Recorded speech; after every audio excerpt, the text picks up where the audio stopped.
Moving on from the single guy in this podcast to the single guy in the Fellowship,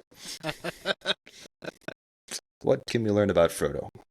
What can we learn about Frodo? We have saved him for last because he is the ring bearer, and to him does go the highest of titles and the highest of praise and the highest of honor, which is right.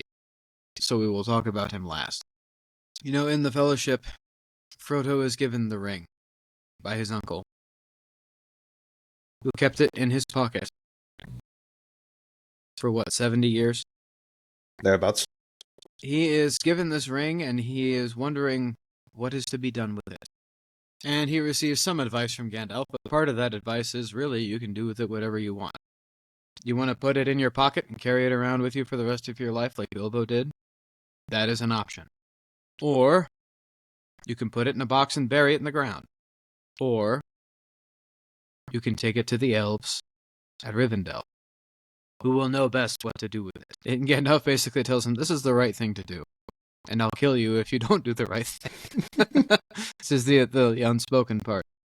But he does the right thing. He takes the ring to Rivendell. By all rights, that's where it should end.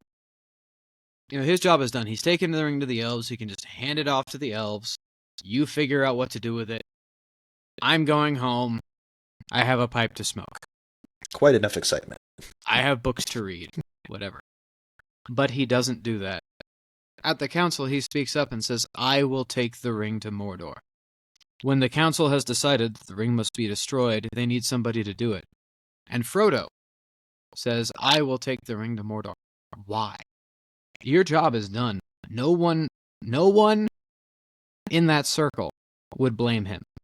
No one in the Shire, not even Gandalf, would blame him for just saying, my work is done. I'm going to go. Catch y'all on the flip side. I'm going to go read a book. But he doesn't do that. Why? Part of it is because the ring is his. Technically. The finding of the ring was done by his uncle, and the ring was left to him. It was a gift to him, for him to do with what was the most right. And what is the most right thing? Well, he had thought previously that the most right thing was to bring it to the elves. Now he knows it is to destroy the ring. So perhaps in his mind, his job isn't done yet. Maybe this is a responsibility that he's now been given. Now, this may not be exactly what Bilbo had in mind in leaving him the ring. No. In fact, it's almost certainly not what Bilbo had in mind. No, I don't think so. But it is right. And one of the things we all love about Spider-Man is that wonderful quote, with great power there must also come great responsibility.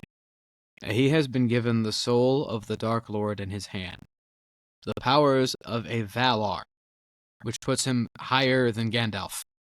Maiar, technically. So, same tier. A Maya, technically, yeah. The power of a Maya in his hand. And his choice is to destroy it. Destroy the ring, because that is what is right to be done. Because that is the only way that this force will be defeated.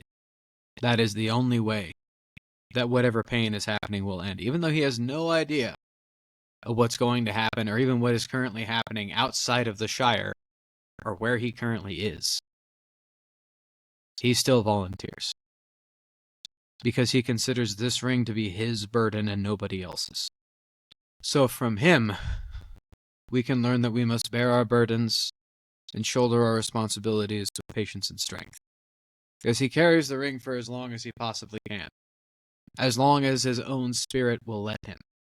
Before he finally comes close to just giving up at the foot of Mount Doom. And has to be carried up by his closest friend. And there are other times when it's very, very hard. Mm-hmm. The ring weighs heavy. And the chain cuts into his neck. Deep. But he presses on.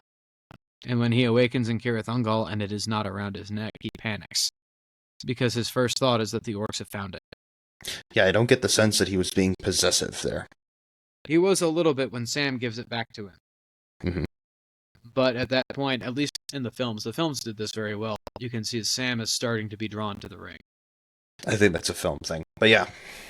It's a film thing. But either way, Frodo does not want Sam to be drawn to the ring. And he knows that, again, it is his responsibility and his burden. And not for anyone else to bear. So your burdens are yours to carry and to bear for as long as you can carry them. But when the burden is about to crush you, there is no shame in letting yourself be carried. If Frodo hadn't let Sam carry him, the ring would never have been destroyed. That is what your friends are there for. Your burdens may be shared, but they are still yours.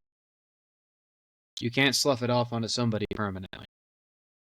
Even if you are given assistance in carrying it for a time, it is still yours to carry again. Yep. Our Lord carried his cross most of the way until Simon of Cyrene was forced to carry it for him. But the work of redemption was still our Lord's to do. So even if somebody can help you carry the burden, the suffering is still yours. So it is for you to do it. It is for you to let your finger get bitten off by Gollum, if it's something as drastic as that. Your burden is your own and your suffering is your own. And it is your responsibility to bear it. And make of it what is right. Let good come out of it. So you can make the argument that, Frodo could have just borne the ring for the rest of his life and just sort of wandered and constantly run. Well, that wouldn't have solved anything. You have to carry the ring until it's destroyed. Is that the only thing to do? No. But it is the best thing to do, and it is the most right and fitting. It's what the quest demands, right?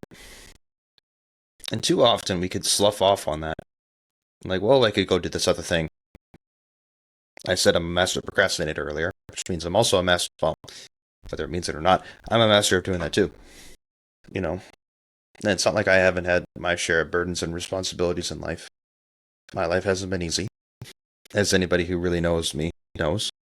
But it turns out that the quest matters. Something greater than yourself matters.